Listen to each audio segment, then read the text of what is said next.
ज्या पद्धतीनं आरोप झालेत, कसं उत्तर देणार तुम्ही? बघा, काल बुलढाण्यामध्ये जे दाखवलं गेलं आणि आमच्या बुलढाण्याला बदनाम करायचा प्रयत्न का झाला. मला एक सांगा, की आता बुलढाणा शहरामध्ये अनेक मतदारांचे नावं हे त्या प्रभागामध्ये होते आणि तिथे गेले की सांगायचे की तुमचं दुसऱ्या प्रभागात नाव आहे, तिकडे गेले की तिसरं ठिकाणी नाव आहे. मी पण माझी पत्नी आम्ही गेलो पहिल्या बूथमध्ये, मग आम्हाला कळलं की तुमचं दुसऱ्या बूथमध्ये नाव आहे.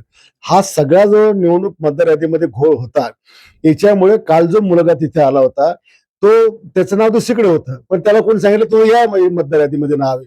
तो काळ काढून तिथे काही करायच्या आतच त्याला इतकं मारलं. त्या मुलाला जर आतमध्ये गेल्यानंतर त्याला बोगस मतदान करताना पकडलं असतं की हे तुझं आधार कार्ड हे बोगस आहे किंवा तुझं इथं नाव नाहीये, तर ती गोष्ट वेगळी होती. आणि इतरांना त्याला मारायचा काय अधिकार आहे? आता त्या ठिकाणी त्याला इतकं मारत होते आणि तेवढ्यामध्ये माझा मुलगा गेला. तो बिचारा घाबरून त्याला चिपकलं की मला वाचवा म्हणून. आणि आणखी त्याला कोणी मार पडले म्हणून त्याने म्हटलं तू इथून जा. काय चुकलं त्याचं? कोणाला मार मार खाताना काय कोणाच्या मदत पडून सोडवू नये, वाचवू नये, याचा अर्थ काय? तो आमचा मुलगा दोषी त्याच्यामध्ये? यांना त्याला मारायचा अधिकार काय आहे?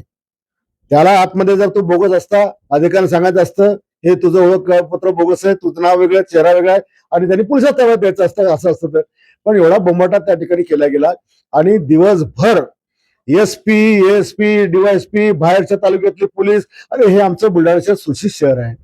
सगळे आमचा सुशिक्षित मार्ग मतदार घाबरत होता की एवढा पोलिसांचा तापा कशाला? निवडणुकीमध्ये छोटी मोठी नोकझोक होत असते. हे काही बिहार थोडी आहे काय? आम्ही काय पहिली निवडणूक थोडी जिंकतो की याच्या आधी कधी असं घडलंय म्हणून.